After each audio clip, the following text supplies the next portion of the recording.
Здравейте, приятели! Аз съм Райс. Аз съм Алекс, вие сте с нашия BookTube канал Четат ли двама. Правим това видео, за да ви кажем, че днес няма да има видео.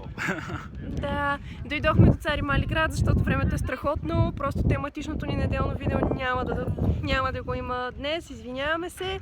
Така че за малка компенсация към вас, да, имат всякакви хора около нас, малка компенсация към вас, ще се завъртим, за да видите колко е страхотно времето, колко е страхотно тук на Цари Мали град. И се надяваме микрофона да не пръщи много заради вятъра, но е страхотно. И още нещо искам да кажа, ако ви интересуват и така подробности за нашия трип до Цари Мали град, как да се стигне, ако сте с количка, особено вярвайте ми, имате нужда от tips for your trips. Така че оставете инфото в коментарите, с удоволствие ще отговорим. Чао!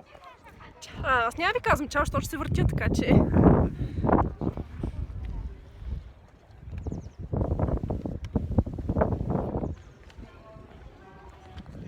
Надявам се да се вижда, аз лично не виждам абсолютно нищо.